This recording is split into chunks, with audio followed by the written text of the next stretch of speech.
Antes que nada, gracias a Adriano y a Sebastián y a todo el equipo del sindicato, una vez más, por esta invitación a participar en la diplomatura, que está en su segundo año. Para nosotros, desde la Universidad de San Martín, es muy importante ese trabajo con los trabajadores, con las organizaciones sindicales, convencido de que justamente estamos más que nunca en tiempos en los cuales es necesario una articulación entre el mundo obrero y el mundo universitario. Y entre otras cosas porque de ambos lados, diría, compartimos la misma preocupación de tratar de entender el mundo en el cual estamos y tratar de ver cómo intervenimos y cambiar el mundo en el cual estamos. Todo lo que estamos acá porque básicamente estamos insatisfechos con la realidad que nos rodea y estamos dispuestos a dar una pelea para cambiarlo. Y eso es lo que justamente hoy vamos a tratar de hacer en este primer seminario de esta diplomatura. Es tratar de conjuntamente ir entendiendo el mundo en el cual estamos, ir entendiendo cuál es la dinámica del capitalismo, ir entendiendo por qué la articulación entre el saber obrero y el saber académico es fundamental para producir justamente una transformación social. Y por eso quisiera arrancar justamente. Van a ver, a medida que vamos a ir avanzando durante la mañana, que vamos a ir sumando distintos elementos, distintos átomos de una reflexión que al final esperemos conforme una molécula compleja, completa, que nos dé elementos para pensar y para actuar. Lo primero para llegar a ese punto es justamente entender qué tipo de lógica del saber vamos a movilizar y qué tipo de diálogo queremos construir en el seno de la diplomatura. Nosotros no venimos en un afán de bajada de línea académica, no venimos a decir lo que hay que hacer, sino venimos a construir conjuntamente elementos conceptuales que nos permitan ver cómo podemos pensar juntos el qué hacer. Eso implica, y voy a empezar por eso, tener algunos elementos iniciales sobre cuál es la relación entre el saber obrero y el saber académico, cuál es la relación entre el saber y la política en general. Y voy a partir simplemente de un primer punto que me parece fundamental, que nosotros vamos a tratar hoy, por lo menos, de pensar algo que vamos a llamar lo concreto. Lo concreto, entonces. ¿Por qué hablar de lo concreto y no necesariamente de lo real o de lo verdadero? Sino que porque justamente en algunas tradiciones, en ciencias sociales por lo menos, lo concreto está vinculado a concepto de experiencia.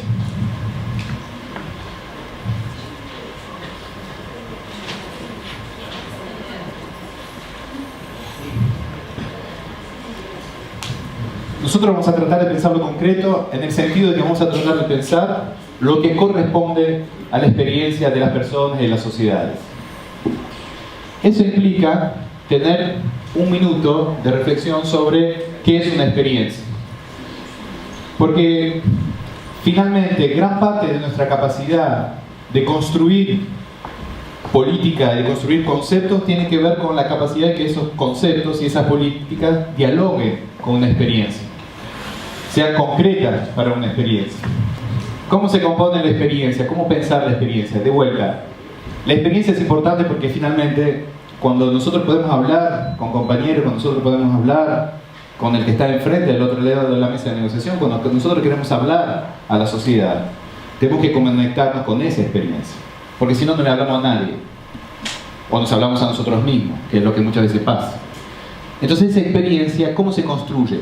Esta experiencia se construye primero con lenguaje,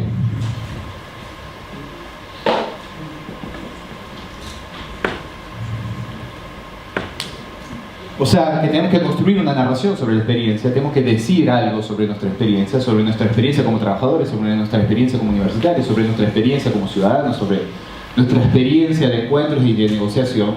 Decir algo implica construir conceptos.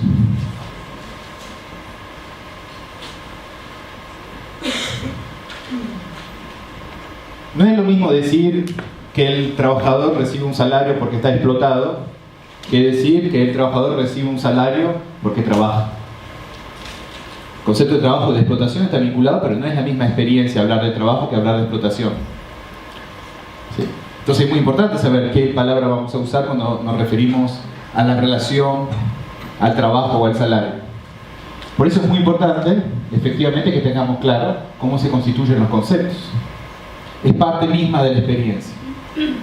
El problema sería simple si los lenguajes y los conceptos fueran totalmente transparentes, si fuera totalmente claro, si no hubiera equívocos posibles, varias interpretaciones posibles en torno a los conceptos. Y eso es un punto de partida fundamental, de que la experiencia siempre es incompleta.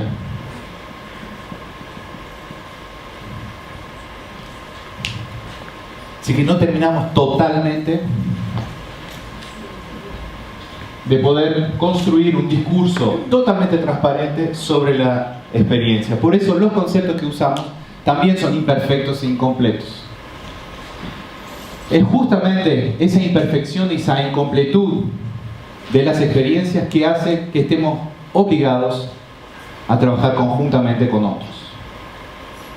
Y es por eso que el saber académico y el saber obrero, ambos son incompletos en su capacidad de conceptualizar.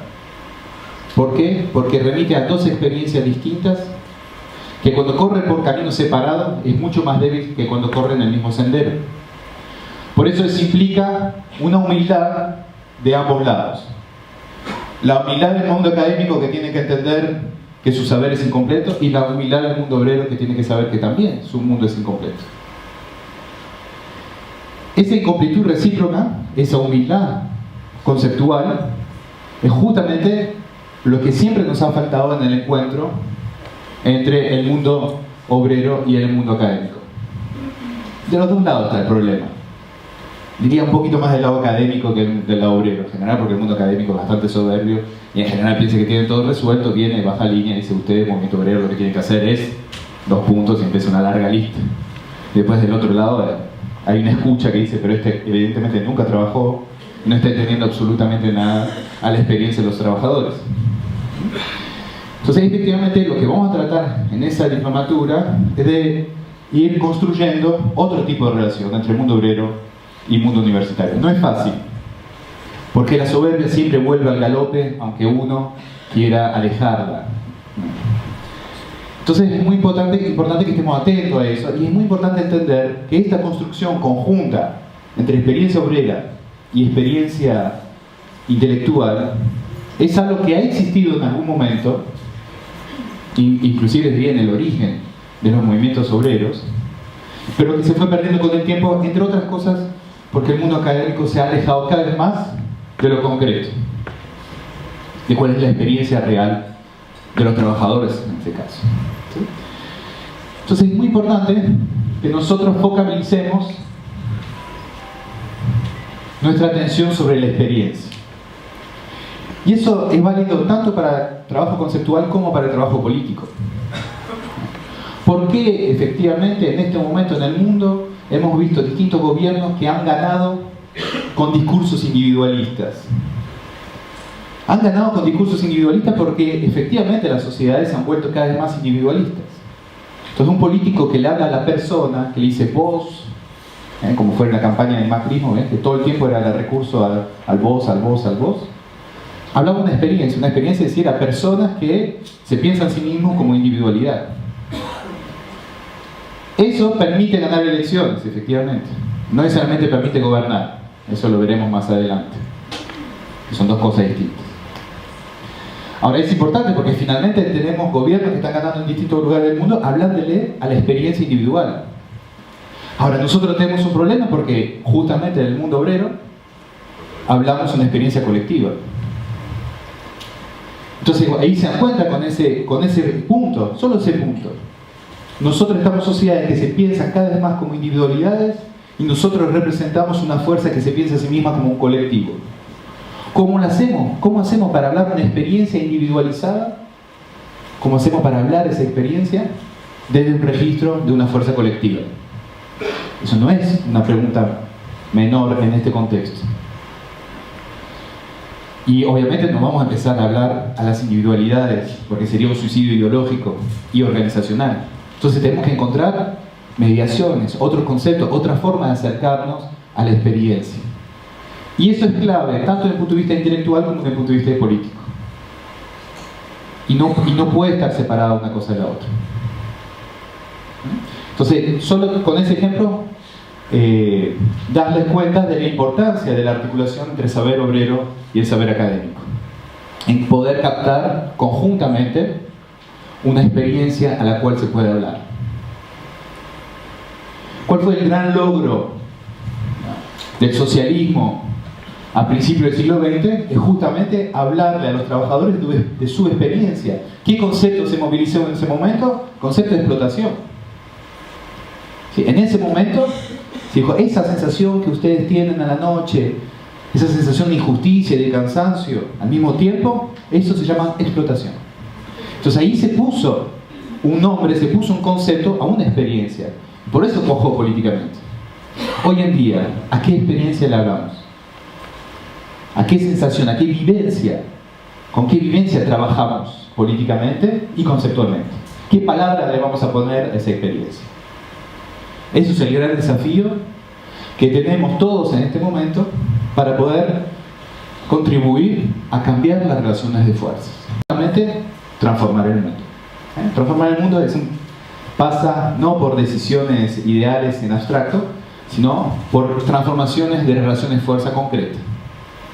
Yo podría sentarme acá y hacerles un lindo discurso sobre lo que tendríamos que hacer en el mundo para vivir mejor, y ustedes irían pensando que soy una especie de hippie idealista.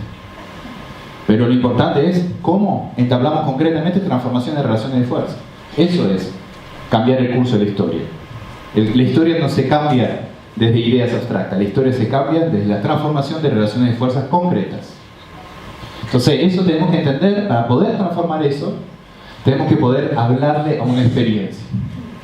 Y sabemos más que nunca que la lucha obrera no es solamente una lucha con el patrón, con los propietarios del medio de producción, es también una lucha que se lleva en la sociedad.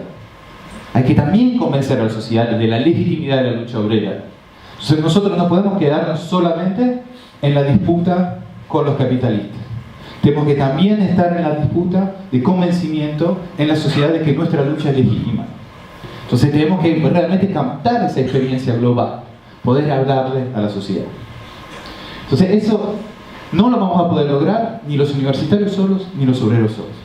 Tenemos que pensarlo conjuntamente. Esa diplomatura va en ese sentido. Por eso, para nosotros es fundamental llevar adelante esa experiencia, que es muy novedosa, en el sentido de que, primero, como decía Adrián, que hay varias ramas que participan en el mismo espacio, lo cual habla de que más allá de las diferencias que pueda haber, tácticas o estratégicas entre los distintos gremios, finalmente hay una necesidad común de entender para actuar, de formarse para actuar.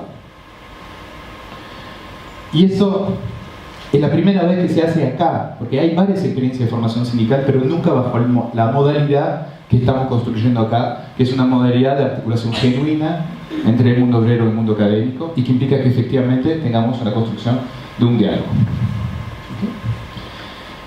Entonces, frente a esa pregunta sobre el mundo concreto en el cual estamos y a qué tipo de experiencia le vamos a hablar, yo voy a hacer énfasis en un eje particular que tiene que ver con las finanzas.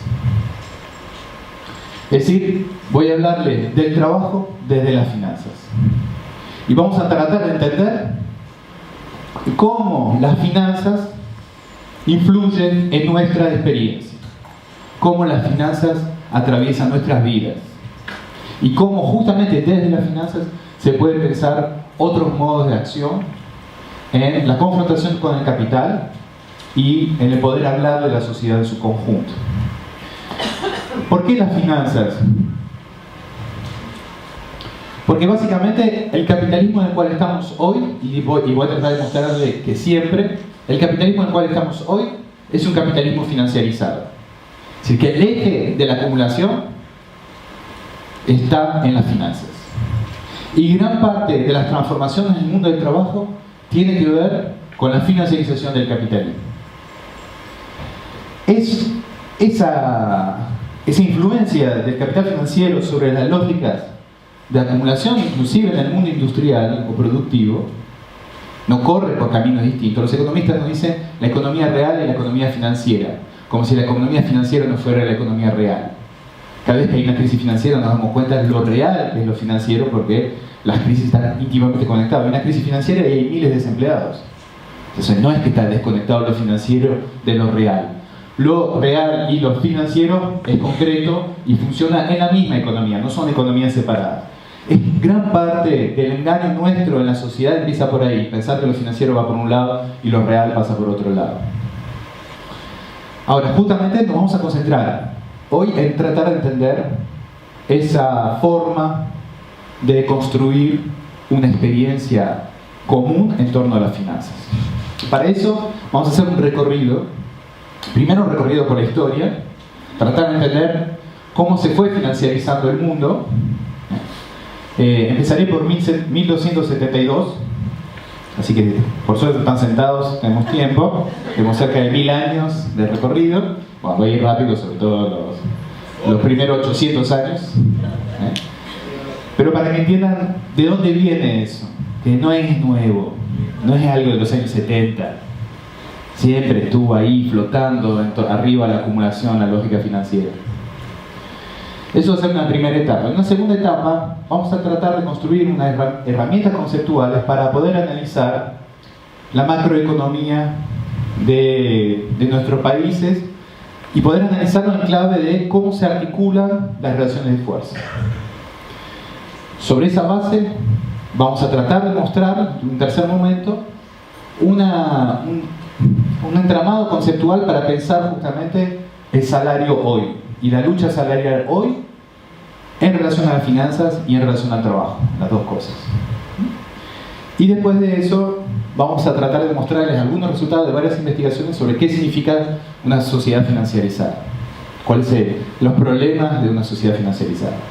Ustedes saben que en Egipto las personas que morían y que tenían deuda financiera, los acreedores tenían derecho a saquear las tumbas para recuperar sus deudas.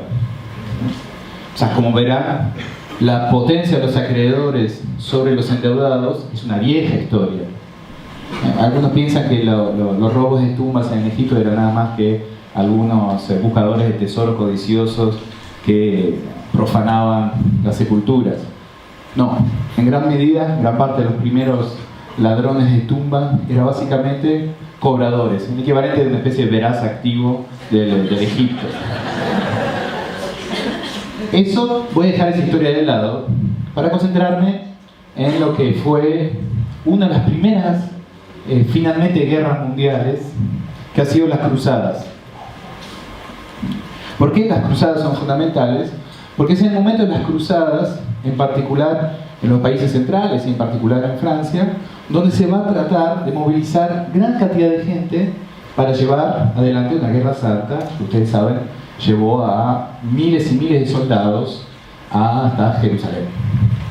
Eso fue una de las primeras grandes experiencias de movilización masiva de recursos, que más adelante, de hecho, se irá constituyendo como los sistemas fiscales de los estados nacientes en los países europeos, pero sobre todo se les va a dar fuerza a algunos grupos que van a empezar a acumular muchas riquezas en esos viajes y que van a convertirse rápidamente en prestamistas de la corona de Francia.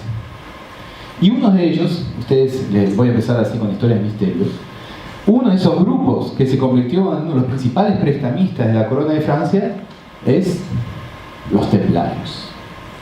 Ustedes todos vieron el Código Da Vinci, los Illuminati y todas esas cosas. Bueno, los templarios en 1250 ya eran los primeros acreedores de la corona de Francia, al punto tal que el rey de aquella época, Philippe le Bel, decide liberarse de la deuda quemando a Jacques de Mornay, que era el dirigente de los templarios de ese momento.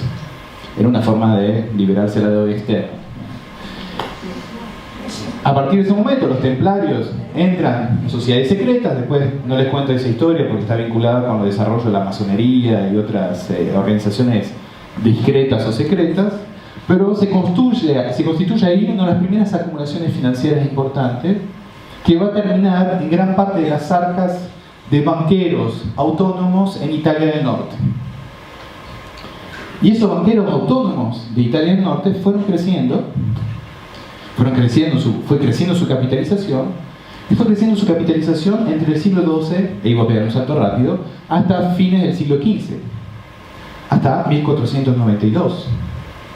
Recuerde que Colón era genovés, y que efectivamente gran parte de las expediciones que se organizaban hacia América Latina era financiada por banqueros y capitales del norte de Italia, que justamente está vinculado a esa historia de los templarios. Como verán, las finanzas desde el inicio están vinculadas a la guerra, a la conquista, al Estado, ¿sí? Y así fue que fue creciendo gran parte del capital de los banqueros del norte de Italia. La conquista de América trajo efectivamente una gran cantidad también de capital a Europa, que también fue alimentando las arcas de los financistas europeos y en particular los financistas de Italia del Norte. Muchas de las familias, hace poco murió Rockefeller, muchas de las grandes familias adineradas del siglo XX y XXI tienen un origen de su riqueza en esas viejas familias banqueras del norte de Italia de aquel entonces. Cuando se organiza el inicio de la clase, cuando se organiza el inicio de la industrialización durante el siglo XVII, levemente, sobre todo el siglo XVIII y muy pronunciadamente en el siglo XIX, lo que se va a movilizar esencialmente para hacer crecer la industria es justamente el capital financiero. Porque ahí hay un punto que es fundamental entender en el desarrollo del capitalismo, una cuestión que está en un autor que se llama Polanyi, un autor de origen húngaro, que escribe en 1944 un hermoso libro que se llama La Gran Transformación. Polanyi, que va a decir, ¿en qué momento aparece el capitalismo? El capitalismo aparece en el momento en que nace la máquina de vapor. ¿Sí? Cuando efectivamente hay una revolución tecnológica que permite ¿qué? ¿Qué es lo que permite la máquina de vapor? Lo que permite es captar más trabajo. ¿Okay? ¿Qué significa eso? Que gran parte de la acumulación del capital originaria, en el momento del desarrollo industrial, tiene que ver con la capacidad de captar más trabajo, con un diferencial. El capitalismo está vinculado con la capacidad de generar diferenciales. Esos diferenciales son posibles si tiene una máquina que efectivamente permite aumentar ese diferencial. En aquel entonces fue la máquina de vapor. ¿Qué significa? La forma precapitalista de la organización del trabajo era la captación sobre multiplicidades de siervos en general, que eran siervos por el proceso mismo de la guerra, y se les captaba parte de su producción directamente. ¿Sí? El proceso industrial lo que hace es que todos esos trabajadores dependientes y autónomos a la vez, que pagaban un tributo al siervo, a la iglesia o al Estado, están todos encausados en función de una máquina. Están organizados en función de una tecnología, que lo que hace es captar todavía más trabajo que lo que puede captar un sistema feudal. Por eso el capitalismo se desarrolla a partir del momento en que efectivamente la remuneración o la ganancia de los trabajadores es mucho más baja que la remuneración de la ganancia del propietario de la máquina, es decir, del propietario de los medios de producción. Pero ¿qué es lo que hizo que el propietario de los medios de producción sea propietario de los medios de producción? El acceso al crédito. Sin acceso al crédito no hay posibilidad de acceder a la máquina que permite de ordenar a los trabajadores, de disciplinar a los trabajadores en el ámbito de la fábrica. Desde el inicio, el capitalismo industrial existe porque pudo acceder a un capital que estaba preacumulado desde el siglo XII. Por las conquistas, por las distintas conquistas de las cruzadas, hasta la expoliación de toda la riqueza de América Latina y de África. Entonces es muy importante nunca perder de vista esa trayectoria, como verán, la corté de unos 700 años rápidamente, pero es muy importante tenerlo en mente porque efectivamente en el origen del capitalismo, nos dice Polanyi, que es el momento que aparece la máquina de vapor, es fundamental el acceso al capital. Sin acceso al capital, sin acceso al crédito, no hay posibilidad de acceder a la máquina que permite generar esos diferenciales. Entonces, para nosotros va a ser muy importante la conceptualización de esa idea de máquina de vapor. O sea, esa idea de que alguien puede acumular más capital que los trabajadores. Y veremos más adelante una discusión sobre por qué, inclusive los pequeños trabajadores que no llegan más de cierto nivel de ingresos, nunca van a ser pequeña burguesía o propietarios de los medios de producción, en tanto, nunca van a ser empresarios. Físico, concreto de la fábrica. Por eso, el movimiento obrero se organizó dentro de la relación industrial.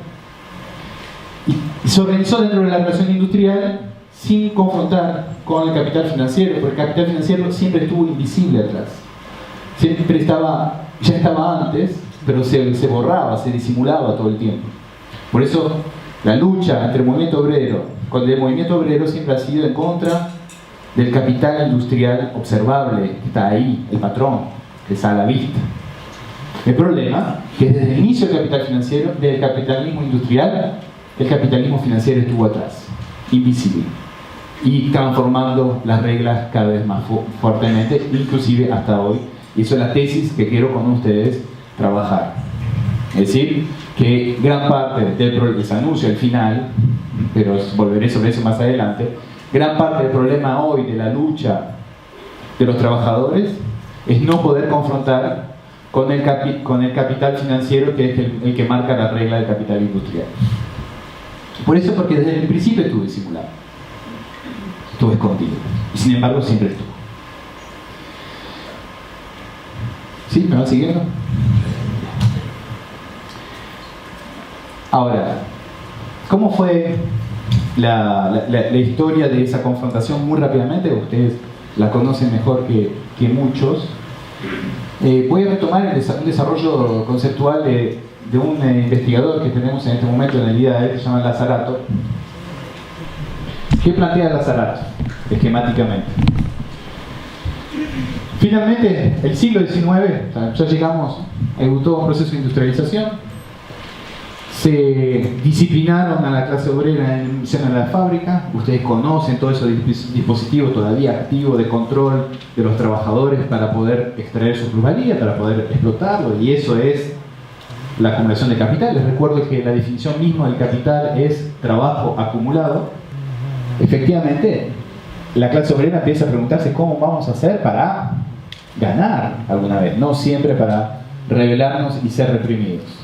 Y ahí es donde efectivamente se van a desarrollar varias herramientas, entre las cuales está el Partido Comunista Leninista y gran parte del movimiento sindicalista, anarcosindicalista, etc., que empiezan a desarrollar métodos de confrontación con el capital, algunos con voluntad de toma de poder en el caso del Partido Comunista Leninista, y otros con voluntad de autonomización del espacio de producción, como el caso del anarcosindicalismo.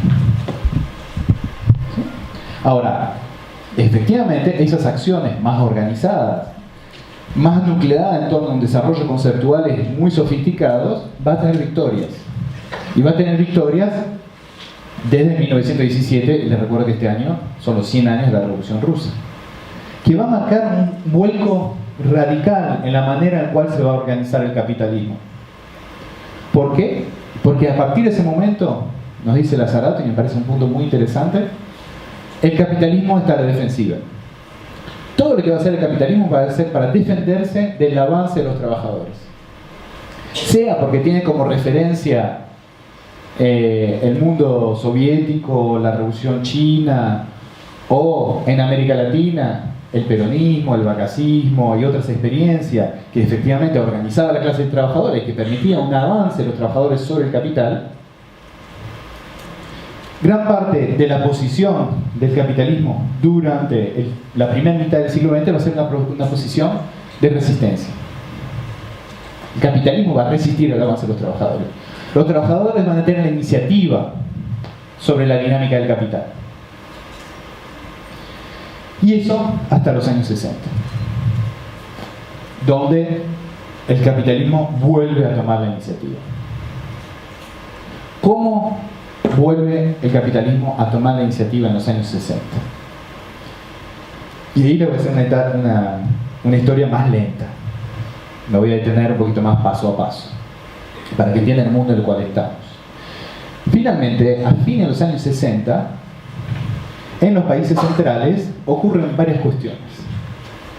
En primer lugar, los capitalistas se están dando cuenta que la vieja previsión marxista de la degradación, de la baja tendencial de la tasa de ganancia, es decir, que en la remuneración del capital el trabajo iba avanzando, o sea, ya no era el 50-50, sino que era el 52-58, y así iba avanzando, hasta que efectivamente en un momento el trabajo era cerca del 60% de la riqueza sobre el 40% del capital. No olvidemos nunca que la confrontación con el capital es una confrontación. El capital siempre se confronta y el capital siempre confronta. Con lo cual, obviamente, los capitalistas no se quedan en brazos cruzados. Este fin de semana hay elecciones en Francia y uno de los candidatos posibles se llama Mélenchon, que es un tipo que se declaró bolivariano, imagínense, en Francia, ¿no? Si llega a ganar, el día siguiente tiene un golpe de mercado. Es obvio, él lo sabe, de hecho, y todos los que lo vamos a votar también. Ahora, eso es importante porque nunca hay que perder de vista que, y ustedes lo tienen claro, la relación con el capital siempre es una confrontación. En los años 60, el capital sentía que tenía un retroceso, efectivamente. Recuerden además que estratégicamente tenían la Unión Soviética por un lado, tenían que confrontar movimientos obreros muy organizados. Entonces, ¿qué es lo que van a hacer? ¿Qué es lo que van a hacer a conciencia? Van a activar la financiarización del capitalismo. Es decir, que a conciencia van a tratar de deslaboralizar la acumulación, de sacar el trabajo del centro de la acumulación. Eso es una estrategia que después se ha llamado neoliberalismo. Pero nunca pierdan de vista que el neoliberalismo no es nada más que una neofinanciarización. El neoliberalismo es la deslaboralización del capital.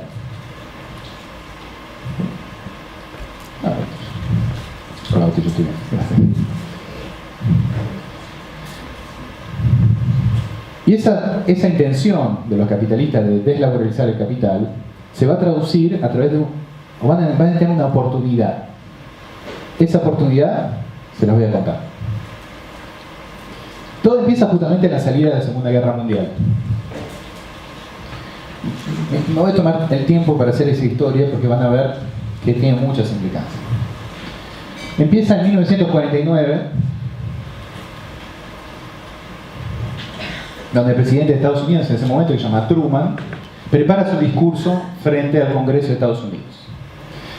Imagínense, es el primer discurso de un presidente norteamericano siendo Estados Unidos la primera potencia mundial. Hasta la Segunda Guerra Mundial había disputas de hegemonía, pero Estados Unidos no era la primera potencia mundial. Después de la Segunda Guerra Mundial, Estados Unidos es la primera potencia mundial.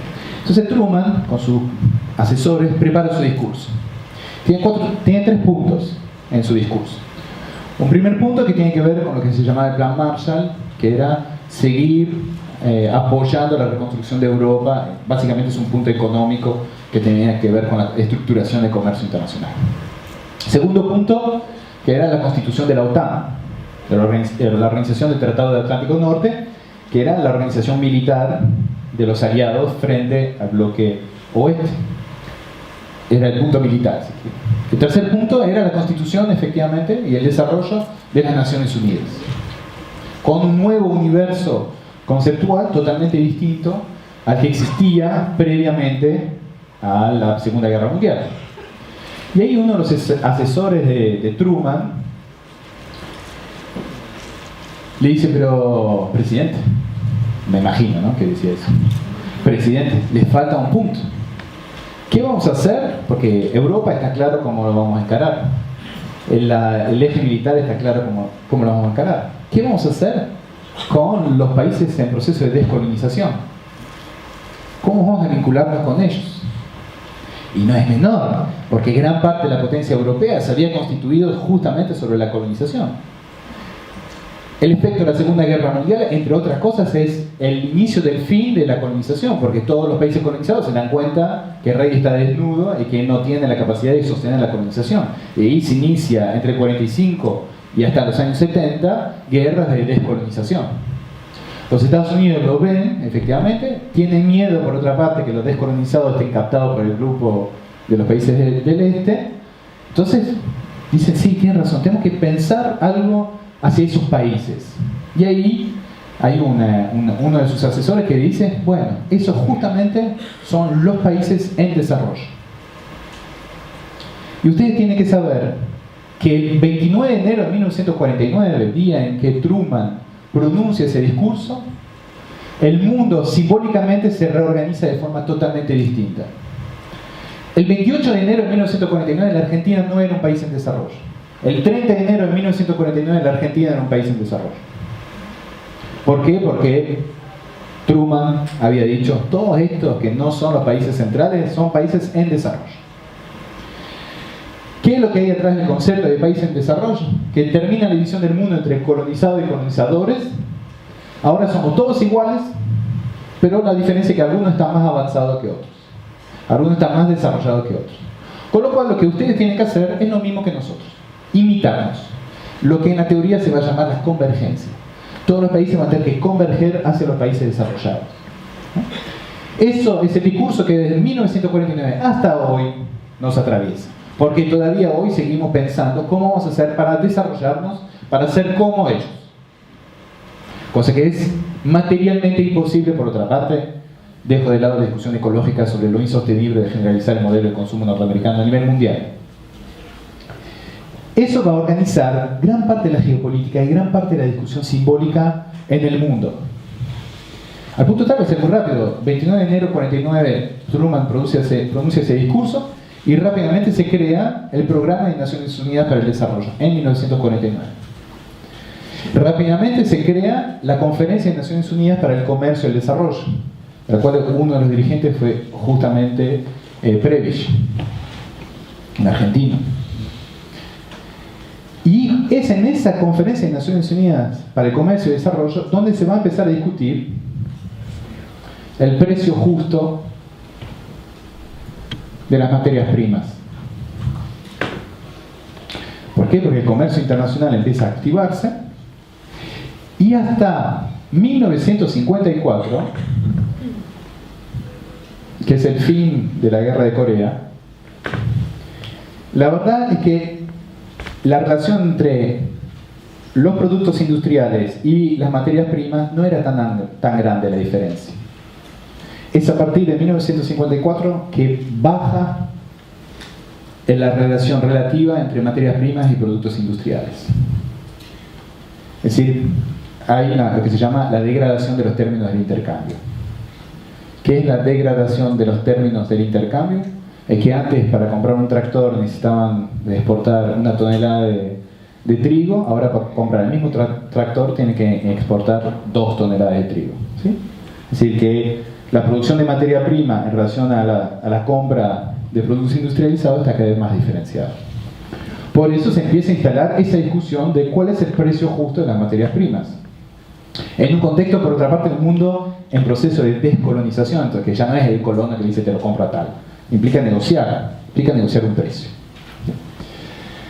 Eso es toda una historia de esa discusión, pero esa discusión llega a un conjunto de países que son los países productores y exportadores de petróleo, la OPEP, que empieza a decir qué tal si hablamos de una materia prima que no es menor en el capitalismo industrial, que se llama el petróleo.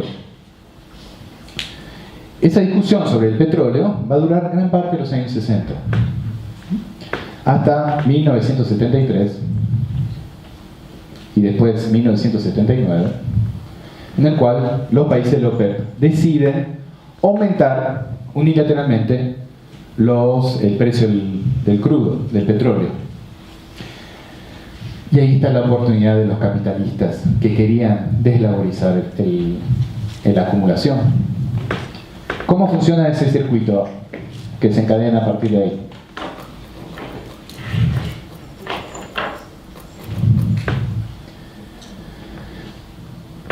todos los barriles de petróleo están cotizados en dólares. Es decir, que todos los países exportadores de petróleo ven llegar a sus países sumas enormes, pero enormes, de dólares. ¿Sí? Es el flujo de petrodólares hacia los países de la OPEP. ¿Qué hacen esos países, que en general son países rentísticos, o sea, con un tejido industrial muy bajo? Lo que van a hacer es colocar esos dólares. ¿Dónde van a colocar esos dólares? ¿Dónde les remunera mejor esos dólares? En los bancos de los países centrales. Sí, fíjense, muchas veces cuando se cuenta la historia de la crisis del petróleo, se cuenta de una historia como pobrecito el mundo industrial occidental que de repente tuvo un aumento de sus costos. Ese aumento de sus costos en lo industrial significó un flujo enorme de dólares que va al sector financiero. ¿Qué hace un banco cuando tiene un flujo enorme de capital? ¿Qué hace un banco? Lo presta, exactamente. ¿A quién le presta? A los que están en desarrollo. Y efectivamente ahí hay dos películas al mismo tiempo, ¿no? ¿Ves cuando hay una película que se cuenta 3 historias al mismo tiempo? Bueno, mientras tanto, en otro lado del mundo, en los países centrales, tienen, como les decía antes, un par de problemas. La baja tendencial de la tasa de ganancia es uno.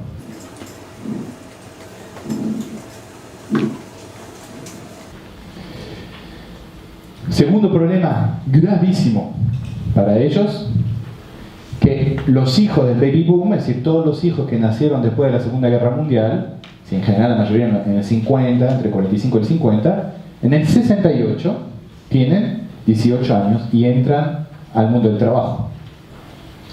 Y ahí todos empiezan a preguntar cómo vamos a hacer para financiar la jubilación de los que entran en el mundo del trabajo hoy y que se jubilan ahora, en este momento. ¿Sí? Los que nacieron en el 50 tienen 65 años justamente en 2015. ¿Sí? O sea, el problema que se hace en ese momento es exactamente el problema que se planteaba en aquel entonces.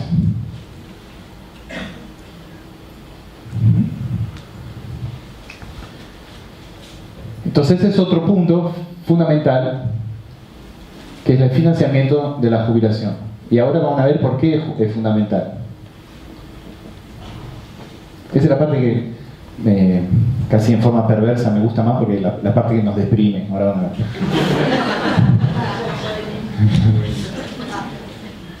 Y un tercer punto, que no es menor, es el mayo del 68. Que el mayo del 68 lo que va a hacer es descentrar la lucha social de la lucha obrera. No es solamente la lucha obrera, es también un conjunto de movimientos que van a pedir estar en el centro de la lucha social. ¿Sí? Los descolonizados, el movimiento feminista, movimientos culturales de distintos tipos, lo que un sociólogo francés que se llama Voltaire va a llamar la crítica artista. Por ejemplo, una de las reivindicaciones del movimiento obrero en el mayo del 68 es la flexibilidad laboral. ¿Por qué? Porque justamente había una crítica al proceso de anonimato que hay dentro del proceso productivo. Entonces iban a decir, no, nosotros queremos flexibilidad, no queremos ser un número en un proceso industrial, queremos poder trabajar en los horarios que queremos, que podemos pensar, desestructurar los tiempos de trabajo. Fíjense la capacidad que tiene el capitalismo de captar la crítica.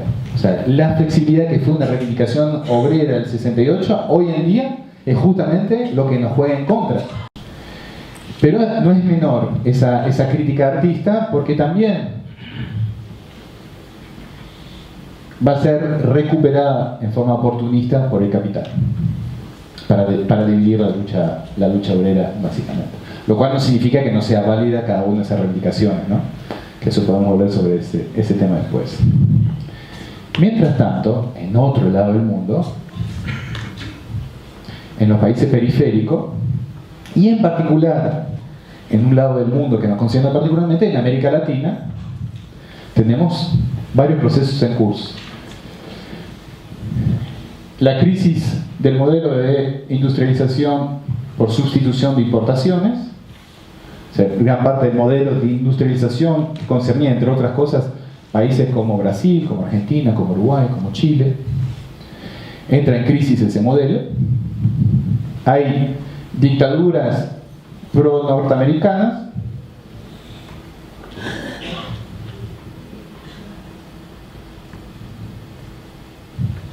Y efectivamente eso es un combo explosivo, porque los bancos de los países centrales le van a prestar a los países periféricos, que van a ser gran demandantes de capital y, entre otras cosas, fáciles de convencer porque ya son dictaduras totalmente entregadas a las voluntades de los países centrales, para financiar las necesidades de los países centrales. Y eso es una historia que después se va a acelerar muy rápidamente. 73-79, crisis del petróleo, se llama el ciclo de financiarización de los petrodólares, es decir, que pasa a los bancos centrales. Los bancos centrales van a venir a incitar, en particular a América Latina, a endeudarse. ¿Por qué digo en particular a América Latina? Porque recuerden que en ese momento todavía casi toda África está saliendo o está en guerras de descolonización. Gran parte de Asia también está en proceso de guerra de descolonización o ya está bajo la influencia de China. Con lo cual América Latina es el único lugar del mundo que queda disponible a la valorización del capital financiero. Y efectivamente es en América Latina que se va a escribir gran parte de la historia de la deuda de los años 80. Al punto tal que en 1982, van a ver que es muy rápido, y eso es algo para recordar en este contexto actual, una crisis de la deuda puede ser sumamente rápida. En 1982, México entra en cesación de pago.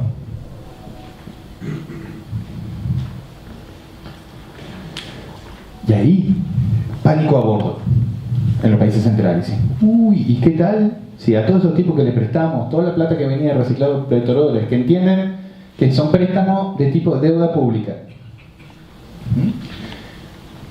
se presta a muchos países de América Latina, ahí donde Argentina de hecho tiene un ciclo donde aumenta drásticamente su endeudamiento? Por eso el endeudamiento en Argentina no está vinculado a los ciclos populistas. El endeudamiento en América Latina siempre estuvo vinculado al gobierno de derecha, siempre. O sea, miren las curvas, es como una especie vean cualquier curva y van a ver qué es así. Ahora, cuando en 1982 México entra en cesación de pago, hay pánico a bordo porque empiezan a decir todos los planes que teníamos de usar la deuda, entre otras cosas, para deslaboralizar el capital, para descentrar el trabajo en la acumulación y para financiar las jubilaciones, vamos a ver, entra en crisis. ¿Qué tal que si todos empiezan a decir que no van a pagar la deuda? ¿Qué tal que en Argentina, que efectivamente el caso Olmos va en el sentido, empiezan a decir, no, si esa deuda no es legítima, si fue contraída por dictaduras militares? Ya están empezando a salir muchos países de la dictadura en aquella época. Y ahí es cuando surge lo que se llama rápidamente los planes de ajuste estructural, donde van a decir ustedes tienen que pagar sí o sí, y para pagar sí o sí lo que van a tener que hacer es achicar el Estado, privatizar. Es exactamente en ese momento en el cual la neofinanciarización conecta con el neoclasicismo teórico en economía, y de ahí nace el neoliberalismo.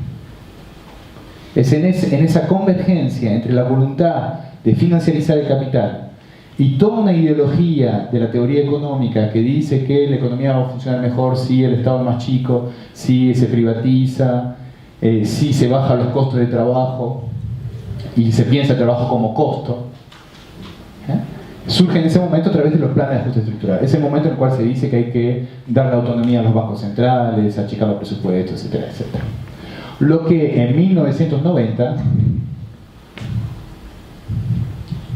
se va a llamar el Consenso de Washington. Es un autor que en 1990 va a decir, bueno, todo esto que se dice desde el 82 de la crisis de México se llama el Consenso de Washington. Es decir, que una serie de elementos, de vuelta, achicamiento del Estado, de reducción de los déficits, autonomía del Banco Central, etcétera, etcétera. Todo eso va a estar bajo la égida de los planes de ajuste estructural. Desde entonces vivimos exactamente en el mismo ambiente, exactamente la misma lógica ideológica y de financiarización del capital. ¿Cómo es esa historia? ¿Cómo sigue rápidamente esa historia? ¿Sí me van siguiendo?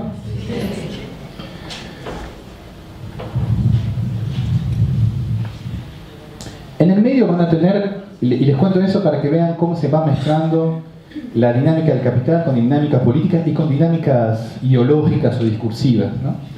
En el medio va a haber, muy rápidamente, en 1987, la UNICEF, que es la organización encargada de la infancia, va a publicar un informe que se va a llamar Ajuste con Rostro Humano. Que fabuloso el título, si uno lo piensa, porque sigue habiendo el ajuste, pero el problema es el rostro humano. Y eso va a llevar a gran parte de los organismos que llevan adelante sus planes de ajuste estructural, el Banco Mundial en particular, a empezar a pensar el problema de la legitimación de los ajustes. O sea, se van a empezar a hacer la pregunta sobre la legitimidad de las finanzas. Y eso va a llevar, entre otras cosas, a abandonar rápidamente el nombre del Plan de Ajuste Estructural. Y en 1989 se va a empezar a hablar de los modelos integrales de desarrollo. Cosa que sigue estando en nuestra agenda política de hoy en día y con este gobierno más todavía. Todo eso iba bien para el capital financiero hasta el 2008. Y después del 2008 va mejor todavía para el capital financiero, no se crean. El 2008 no fue un retroceso del capital financiero, fue un avance. Les doy unos datos en el 2008 de cómo estaba constituido el capitalismo financiero a nivel mundial. Primer dato: por cada dólar producido en el sector industrial, $1.000 generado en el sector financiero. ¿Okay? Una relación de 1 a 1.000. Eso no significa desconexión, significa sobredimensión de la finanza sobre lo industrial. Pero insisto sobre eso, no es desconexión, no es que está desconectado de una cosa a la otra. De hecho, después de la crisis del 2008 se perdieron millones de trabajos en el mundo. ¿Okay? Segundo dato: ¿quién es propietario del capital financiero internacional? En el 2008, el 90% del capital financiero internacional está en manos de fondos de pensión norteamericanos. ¿Qué son los fondos de pensión? Son aquellas empresas que gestionan el ahorro para la jubilación de los norteamericanos. ¿Qué significa? Que cada vez que ustedes pagan impuestos que van a pago de deuda externa, es para financiar la jubilación de los norteamericanos. ¿Cómo es que se llama? Perdón, no... ¿Querés un nombre de algún jubilado norteamericano? No tengo el nombre, pero podemos encontrar alguno. Fondos de pensión. Los fondos de pensión, ustedes saben, hay dos sistemas de jubilación: por capitalización o por reparto. Gracias. Reparto es nuestro sistema, ¿no? Es decir, sistema de reparto, los trabajadores presentes financian los jubilados presentes. ¿Sí? Es una lógica de solidaridad intergeneracional en los sistemas jubilatorios. Por capitalización es vos con tu ahorro privado acumulas toda tu vida para financiarte tu jubilación más adelante. Entonces esa plata, que es un ahorro de largo plazo, entonces imagínense, son ahorros que pueden estar colocados 40 años, 45 años, 50 años, son colocados en fondos de pensión, o sea, de aportes de ahorros privados, y esos fondos de pensión lo que hacen es hacer trabajar financieramente el capital. ¿Qué hicieron esos fondos de pensión? Que efectivamente en ese momento, cuando el país central, en particular Estados Unidos, se preocupa por la jubilación, lo que van a hacer en particular es comprar bonos del Estado, bonos, títulos de la deuda de los estados soberanos. ¿Por qué? Porque consideran que es más seguro. Después fueron ampliando sus carteras, pero en ese momento gran parte de la finanza internacional está vinculada a la deuda pública, de los estados, y gran parte de esa deuda pública de los estados está en manos de los fondos de pensión. Después, para que se hagan una idea, el 10% restante está estaba en el 2008 en manos de los fondos mutuales de inversión, o sea, personas que se juntan para invertir en finanzas. Tercer actor, las compañías de seguro. Y cuarto actor, los bancos. Después de la crisis del 2008, todo eso se reconcentró todavía más. Si muchos bancos compraron fondos de pensión, yo no tengo los datos actualmente sobre la recomposición de la propiedad del capital después de la crisis del 2008, que fue hace 10 años, pero sí sabemos que hubo una concentración entre el sector bancario y los fondos de pensión. En todo caso, la lógica es muy parecida. Así que básicamente se pueden invitar a la casa de cualquier jubilado norteamericano, que serán bienvenidos y tienen todo el derecho. Saben que ahora en Francia hay un movimiento en contra del sector financiero que tiene como práctica de protesta entrar a los bancos y robar sillas en los bancos. Porque como los bancos evaden impuestos y además captan gran parte del plusvalor del trabajo, esas personas llegan al banco, les explican a los empleados y los clientes: miren, nosotros venimos a recuperar lo que es del pueblo. Entonces agarran las sillas, se llevan las sillas y las ponen afuera en la calle. Les hicieron un juicio y perdieron el juicio. Es decir, la justicia en Francia les dio razón. Imagínense. Imagínense si la justicia dice que efectivamente esto está... Pero eso es un poco la misma lógica. Ustedes pueden entrar a la casa de cualquier jubilado norteamericano y pueden reivindicar una parte de su casa como propia. Porque finalmente gran parte de lo que tiene es gracias al trabajo de todos nosotros. Esas características, algunos comentarios sobre esa historia. Eso fue, si quieren, así como les decía que el capitalismo siempre fue financiero, inclusive en su momento industrial, eso fue la forma en la cual el capitalismo volvió a ser explícitamente financiero, y principalmente financiero. Esos fondos de pensión, esos actores que gestionan esos ahorros a largo plazo, van a ser los grandes impulsores de lo que se llamó primero la corporate governance, o sea, el gobierno de la empresa, que van a marcar las reglas de funcionamiento de muchas de las empresas, que van a marcar las reglas de funcionamiento de gran parte de las acciones, de la manera en la cual están organizadas las empresas en torno a acciones, y que después van a tratar de trabajar también sobre cómo deben funcionar los estados para pagar sus deudas, que se llamó después el discurso sobre la gobernancia, que viene justamente de la influencia de los fondos de pensión. Y los fondos de pensión financiaron una investigación que no por casualidad se publicó en el 89, justo en el momento de la caída del muro, sobre un informe del Banco Mundial sobre la economía subsahariana, donde nace el concepto de buena gobernancia. Y en ese concepto está la cuestión de la independencia del Banco Central y todo. O sea, tratan siempre de naturalizar modalidades políticas que convienen a la acumulación de capital financiero. Entonces, insisto sobre algunas ideas fuertes. Primero, de que el capitalismo siempre fue financiero, pero que las finanzas estaban disimuladas o estaban en un segundo plano. Segundo, que durante gran parte del siglo XX, la primera mitad del siglo XX, por lo menos hasta los años 70, la clase obrera tenía la iniciativa en la confrontación con el capital.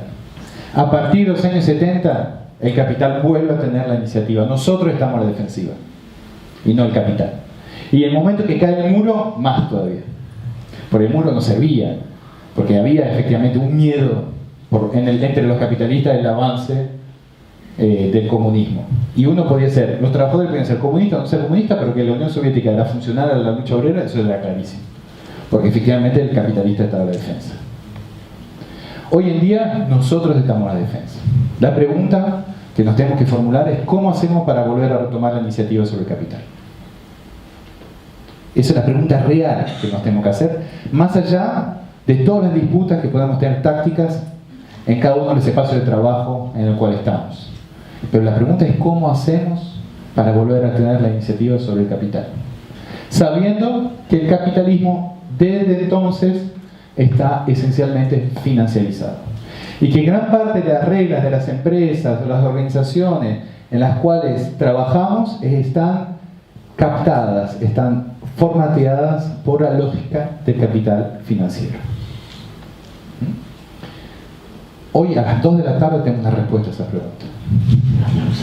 Entre todos la vamos a construir. Pero es importante que nos hagamos esa pregunta, porque si no, en 30, 40 años, nuestros hijos, nuestros nietos van a estar en la misma posición defensiva y va a ser cada vez peor, porque el avance es cada vez más grande. ¿Qué pasó después del 2008?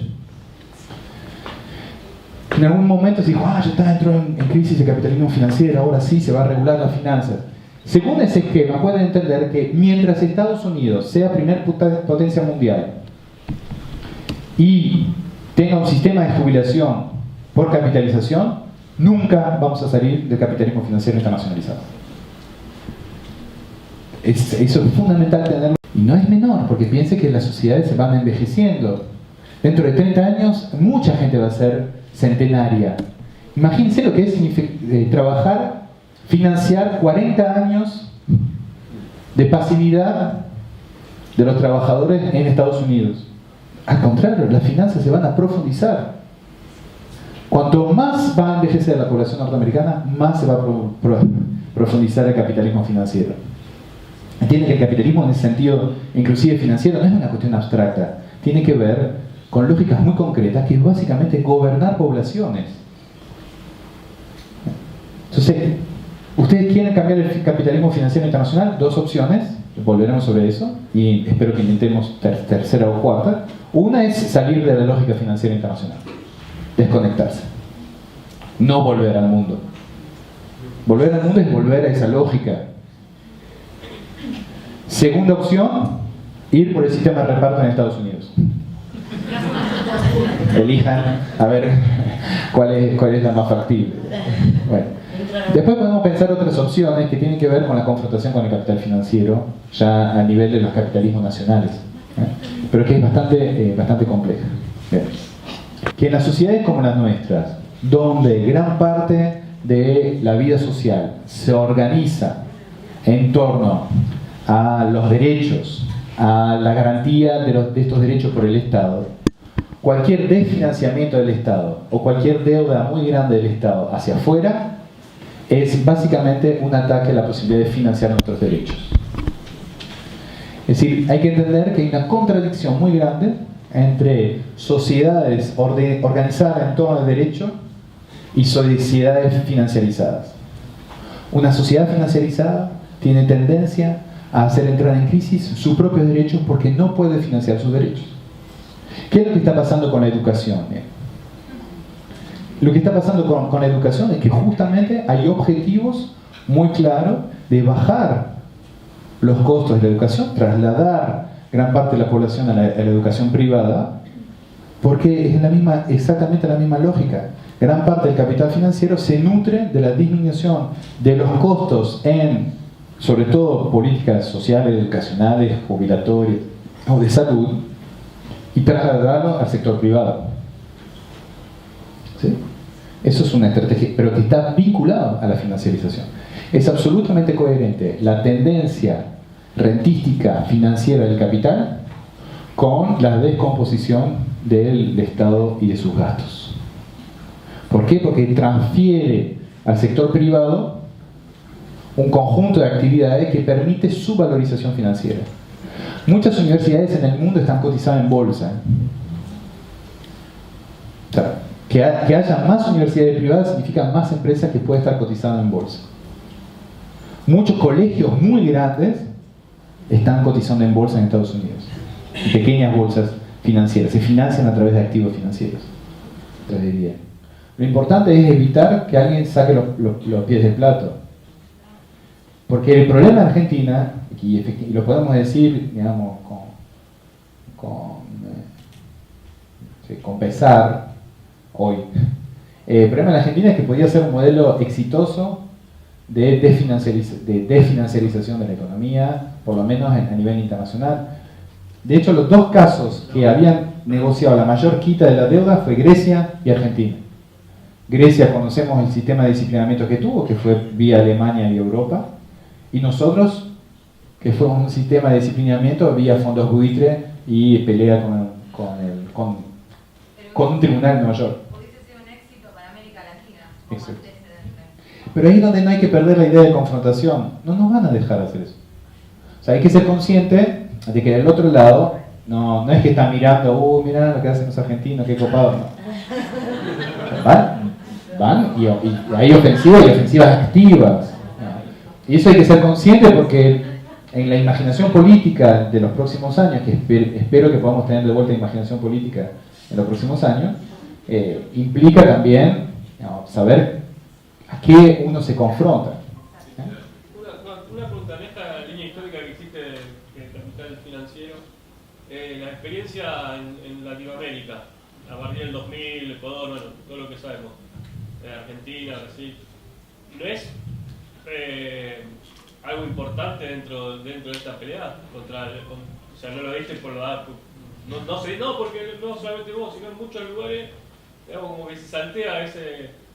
Es que el único lugar, la verdad que en América Latina, durante la década del 2000 hasta ahora, el único país que tuvo una política monetaria distinta fue Argentina. Porque en Brasil, Lula entregó el Banco Central muy rápidamente al neoliberalismo. En Brasil tuvo una política monetaria de tipo neoliberal. Nunca fue en contra de eso. Uruguay tiene un sistema hiperfinanciarizado de valorización de capital financiero que no se modificó durante el gobierno de Pepe Mujica. Chile, bueno, ni hablar. Donde hubo modificaciones interesantes fue en Bolivia, porque Ecuador está dolarizado, o sea que su política monetaria es muy tenue. Y en Venezuela es un país muy particular porque de todos esos países es el más rentístico y el más dependiente de la renta petrolera. Y parte del problema efectivamente que hubo fue la baja del precio del crudo que hizo entrar en crisis gran parte de la acumulación y la capacidad también del gobierno venezolano en su pulseada con el capital local, ¿no? En caso de Bolivia sí, hubo una experiencia más parecida a la nuestra, o sea, de desendeudamiento, de nacionalización de la deuda, o sea, de deudas tomadas en monedas nacionales, y vamos a ver cuál es el devenir de la deuda de Bolivia. Tu pregunta es importante porque uno puede resaltar o rescatar experiencias locales, ¿no? Y eso es tan válido a nivel internacional como a nivel nacional, ¿no? Lo importante es efectivamente entender cuáles son las lógicas globales. Por eso la pregunta que hacen ustedes sobre la forma en la cual Argentina encaró ese proceso dan cuenta efectivamente de una manera de resistir, de construir cierta alternativa, pero también el devenir dan cuenta del fracaso de eso, ¿no? Y eso es importante porque ahí sí yo iría a una radicalización, ya que estamos hablando de eso. Uno de los problemas que hubo en Argentina es que no se modificó la ley de entidades financieras. Después les voy a explicar cómo funciona la ley de entidades financieras y por qué justamente atraviesa la realidad de los trabajadores la ley de entidades financieras. Lo que se modificó fue la Carta Orgánica. Ahora, la Carta Orgánica del Banco Central, es decir, las reglas que se otorga a sí mismo el Banco Central. Pero ya vimos con Sturzenegger que vos podés perfectamente tener esa Carta Orgánica, no la tuvo que modificar, no la respeta. No la respeta y nadie dice nada.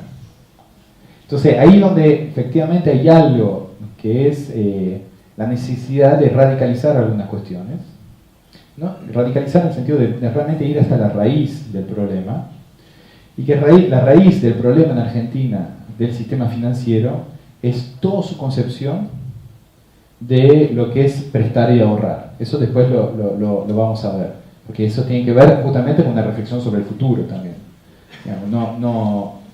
Pero imagínense que cualquier gobierno que tenga buenas intenciones, como verán ya ni hablo de ideologías ni nada por el estilo, un gobierno con buenas intenciones con los trabajadores, con eso ya estaría re contento. ¿Qué va a hacer? Y es un tema, porque se llevó mucho tiempo, con mucho impulso internacional, desandar la deuda que habíamos contraído. Entonces vamos a tener que pensar muchas cosas para adelante. ¿Hay una pregunta ahí?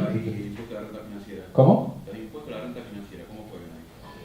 Y es una parte del dispositivo que es muy fácil de aplicar, permite producir mucha acumulación financiera. No necesariamente limita la acumulación financiera, ¿no? Es más una solución fiscal que una limitación al capital financiero. Por eso no es solamente el impuesto a la renta, sino también la regla de acumulación financiera. Eso también volveremos más adelante sobre eso. Desde lo humano, yo siempre tuve una visión, digamos, ¿no? Con respecto a esto de, vos hablaste de industrialización, de los avances, las industrias, todo esto. El planteo que hizo, digamos, Argentina con el LARSAT, la conquista del espacio, todo este tipo de cosas. Vos hablaste de la longevidad, hablaste de lo que viene, generalmente en un contexto de un mundo que obviamente tiene más gente, por eso las guerras también existen para liquidar gente, digamos, de alguna manera funcionaron de esa manera. Y todo esto, la gente que tiene, la poca gente que tiene todo el dinero en el mundo, yo creo y entiendo, no sé, puedo decirme, no va por los recursos petroleros, va por los recursos humanos que tiene cada país con respecto al agua, con respecto a la tierra, y me parece que eso está en peligro. Sí, todo eso está al mismo tiempo, o sea, diría, van tanto por el petróleo como por el agua, es decir, como por el conjunto. Pero hay una forma particular en la cual se va por eso. El precio del petróleo, por ejemplo, ¿no? El agua todavía no está cotizado como el petróleo, pero en cualquier momento va a empezar a estar. ¿Por qué? Porque la construcción de la idea de escasez es la que construye un mercado. Después podemos volveré sobre eso, o sea, lo que define el capitalismo no es la escasez, sino al contrario el excedente, la captación del excedente. Pero finalmente el mercado del petróleo se constituye a partir del momento que se pone un stock de petróleo, sabemos que no es infinito el petróleo, con lo cual ahí generamos un mercado cerrado con distintos proveedores, y lo que vamos a hacer es un mercado que piensa el valor futuro del petróleo. Todo el mercado financiero, eso también les voy a explicar más adelante, por eso es fundamental en la lógica financiera, está orientado hacia el futuro. Son todos mercados a términos. O sea, son mercados a, cuando ustedes tienen el precio de petróleo hoy, es el precio de petróleo anticipado a 6 meses. ¿Se entiende? Entonces, poco a poco, efectivamente, cada vez más recursos se van a convertir en mercancías y cada vez más mercancías van a estar en mercado financiero, que son 3 etapas del proceso, ¿no? Todavía hay algunos países donde algunos recursos naturales son considerados como estratégicos, en el caso del petróleo. Hay muchos países que jamás privatizarían el petróleo a nivel nacional, ¿no? De hecho, en Venezuela es el caso. Lo mismo pasa con el agua. ¿Qué estatus le damos al agua? Si es un recurso natural público y que se organiza entonces su consumo y su intermediación a través del Estado, o si va a ser un mercado. Todo eso efectivamente interesa el mercado financiero, pero le interesa no tanto por el recurso en sí mismo, sino por la capacidad de intercambiar en el mundo financiero, de valorizar el capital en el mundo financiero. Porque el problema de la finanza es que logra una doble operación, por eso es complejo. Siempre está conectado con algo real, con algo concreto, pero a su vez genera los dispositivos para generar dinero independientemente de esa cosa concreta, salvo en el momento que entra en crisis. De hecho, la crisis de 2008, ¿sí? ¿Cómo fue la crisis de 2008? Rápidamente, para que entiendan cómo funciona el capitalismo financiero. Ustedes saben que la crisis de 2008 eran préstamos, surgen de una crisis de préstamos inmobiliarios a trabajadores no solventes, o sea, trabajadores de pocos ingresos. Entonces, ¿cómo es el encadenamiento? Ustedes acá tienen un préstamo.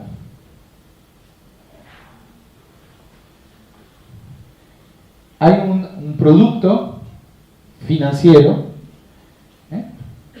que se intercambia en la primera instancia, que es un seguro sobre ese préstamo.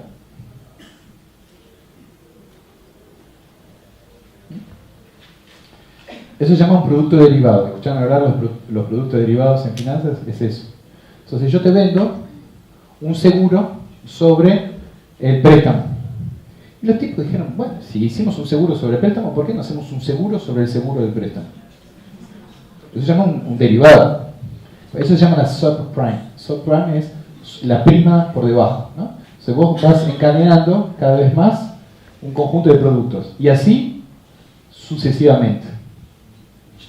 Ahora, si bien hay una lógica de timba en la finanza, los capitalistas tampoco están tan locos, o sea, no es que son todos, digamos, ludópatas. Hay algo donde tratan de garantizar el capital. Entonces, ¿cómo garantizan que su inversión les va a generar ganancia? Hay un actor fabuloso ahí, que es el matemático financiero. El matemático financiero, eso como el jubilado de Estados Unidos, como el enemigo que hay que identificar. Pero, no, pobre, espero que no haya. El matemático financiero es realmente el enemigo. Por ahí el jubilado norteamericano no, ni sabe que está en esa trama. Pero el matemático financiero sí sabe. Entonces, ¿qué hace el matemático financiero? El matemático financiero hace correr un modelo matemático que anticipa el funcionamiento del mercado. Entonces, ¿qué le dice a los inversionistas? Fíjense, mi modelo es este. Si ustedes ponen la plata acá, tienen 20% de ganancia seguro. Y como en gran parte la finanza depende del riesgo que tomas, cuanto más riesgo, más alta la ganancia. Entonces, vos tenés un seguro sobre el seguro, sobre el seguro, sobre el seguro, y es un montón de ganancia. Y la gente invierte porque tiene un matemático financiero que dice, tranqui, poné la plata ahí, no hay problema. El problema fue cuando las fórmulas matemáticas no funcionan. Ojo, lo que estoy diciendo no es ciencia ficción. El problema en la crisis de 2008, que la fórmula matemática no funcionó. O sea que el mercado empezó a funcionar distinto de lo de la fórmula matemática. Entonces, ¿qué hicieron? Tipo, epa, sacamos la plata. Entonces, ¿cómo fue la crisis? La crisis no fue de que los prestamistas se quedaron sin laburo y no podían pagar la deuda. La culpa no la tienen los trabajadores acá. La culpa la tiene la fórmula del matemático financiero, o sea, el matemático financiero y todo lo que creyeron en la fórmula esa. Dejan de creer en eso, entonces venden sus activos, venden el producto y dicen, bueno, eso no funciona, me lo vendo. Entonces, vende esto, implica que vendan eso, implica que vendan eso, implica que vendan eso, y como la tasa de interés del préstamo depende de la securitización del crédito, entonces a le cobran toda la factura de todo esto. ¿Se entiende?